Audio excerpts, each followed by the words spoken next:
Shorifla TV filɛ baw an bi aw bɛɛ lajɛlen fo ka waleɲuman dɔn an filɛ baw an kanu baw aw minnu bɛ kabi yɔrɔ o yɔrɔ Mali kɔnɔ Mali kɔka foli ani waleɲuman dɔn ani barikada o bɛ di bɛɛ lajɛlen ma karamɔgɔ Fanɛ an b'a ɲini Ala fɛ si ni kɛnɛya labanko ɲuman Ala k'o di ani an filɛ baw bɛɛ ma an ka jamana n'o ye ba Mali ye kolosuma ani basigi ani hakilisigi o bɛ Ala bolo Ala k'o di ni jamana in ma Ala ka an yɛrɛw lafiya a kɔnɔ électronique minɛ fɛn o fɛn bɛ yen balimakɛ balimamuso n'i b'a dɔn a kurama fara batiriman kan ɲuman sɔrɔ yɔrɔ kelen don hôtesse ka butikiw don k'a daminɛ frigo la fo ka taa se minificateurs ma belebeleba fara fitininw kan kilimu kan a batiriman kilimu batiriman bɛ yen maa caman t'a kalama kilimu batiriman bɛ sɔrɔ hôtesse fɛ yen fo ka taa se ventilateur chargeable ma panneau minnu bɛ gulon minnu bɛ minɛ an tɛ se k'a bɛɛ lajɛlen fɔ yan na dɔrɔn i sago ye min ye i b'a sɔrɔ wa min ka di n'a bɛɛ sɔngɔ damatɛmɛja la o tɛ se ka nin butigi in filɛ in bɛ bolo ni magala dugu ma coyi a ka butigi wɛrɛ bɛ daba naani kelen na Imamu Bala Kale ka kare butigi fila bɛ yen o daba naani kelen yanni ka se Monturuba ma butigi wɛrɛ bɛ yen n'i donna Immeuble Turela fana na butigi wɛrɛ bɛ yen Dibidani fana na butigi wɛrɛ bɛ yen Golonina butigi wɛrɛ bɛ yen Moribabugu butigi wɛrɛ bɛ yen tuma an b'a ɲini Ala fɛ Ala ka u bɛɛ lajɛlen ka sugu diya karamɔgɔ an bɛ mai kalo la bi ye le 5 mai 2026 sɔɔni an karamɔgɔ Seyidi Sherif Usman Madani Hayidara a bangena don min na kalo min na san min na an bɛna jɔ o ka sɔɔni ni Ala ka jɛ ye le 12 mai 1955 cɛkɔrɔba Seyidi Sherif Usman Madani Hayidara an b'a ɲini Ala fɛ Ala ka si diya ani kɛnɛya labanko ɲuman Ala k'o di an ma Ala ka denbaya bɛɛ lajɛlen n kɔrɔkɛ i ni ce n y'a dɔn basi kɔni t'i la n ko an nisɔn ka di an fari fununen don hôtesse ka lampadaire kurabɔlen filɛ n bolo nin ko bi bɛɛ nin waati in na kosɛbɛ tiɲɛ tɛ tiɲɛ don n y'a kanu ka nin d'i ma de a diyara n ye wa n b'a dɔn i b'a sɔrɔ fana n'i y'a sɔrɔ a ka di n ye anw nisɔn ka di bi kosɛbɛ an bɛ mai kalo la anw karamɔgɔ Seyidi Sherif Usman Madani Hayidara cɛkɔrɔba ɲuman a bangena nin kalo in na ne ko a bangena don jumɛn kalo jumɛn ani san jumɛn karamɔgɔ Hayidara kɔni karamɔgɔ Hayidara bon tiɲɛ yɛrɛ la n tɛ se ka fɛn f'o la tiɲɛ tɔgɔ Mahamadu nka i kɔni b'a dɔn a kɔni bangena don jumɛn na m'o kɔni kalama n b'o kalama n yɛrɛ ka karamɔgɔ don a banna n yɛrɛ ka karamɔgɔ don walahi nka i ma se ka nin dɔn non n ma se ka nin dɔn o tuma Ala ka sugu diya i ka sugu bɛ diya o merci merci n kɔrɔ n kɔrɔkɛ e ni ce n b'a ni ce n y'a dɔn baasi t'i la baasi foyi anw nisɔn ka di bi n b'a fɛ k'i ɲininka n'i gagné OTS Usman Traoré Sisa Wane nin y'ale ka lampadaire ye n'a y'i ja a don courant na n'a y'i ja nin tilebilen min bɔlen filɛ bila tile kɔrɔ i lafiya la nin yelen ka bɔ kojugu n bɛna nin d'i ma i ka taa n'a ye a ka di n ye n'a y'a sɔrɔ ɲininkali in ka nɔgɔ kojugu a nisɔn ka di anw karamɔgɔ bangena nin kalo in na le 12 mai karamɔgɔ bangena kalo jumɛn na ani san jumɛn na ani don jumɛn na tiɲɛna n t'o dɔn n t'o dɔn karamɔgɔ kɔni don i b'a dɔn kɔni i b'a dɔn kɔni Usman Sherif Madani Hayidara a banna jɛ i b'a dɔn tuba Ala ka siw di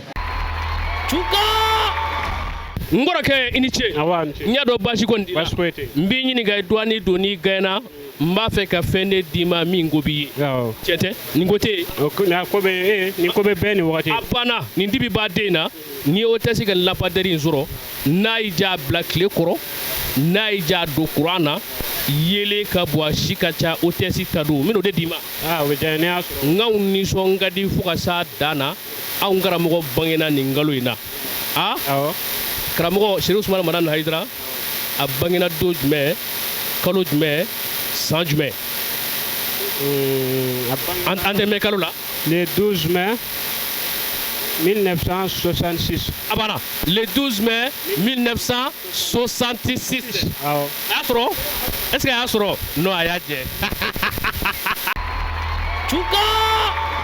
maa tɛ nin ko fɔ e ye bilen n yɛrɛ bɛ nin ɲɛdɔn n bɛ dɔɔnin dɔn a la an bɛ dibi min na n ye nin sɔrɔ i tilala kosɛbɛ kosɛbɛ tiɲɛ tɛ ɲininkali ye min i b'a dɔn wa ɲininkali ye min i b'a ɲɛdɔn n t'a dɔn dɛ a diyala n ye an bɛ an karamɔgɔ ka bangeni nisɔndiya kɛnɛ kan karamɔgɔ Hayidara le 12 mai le 12 mai 71 ans san 71 an o ɲɛnajɛ don a bangena don jumɛn ani kalo jumɛn ani san jumɛn le 12 mai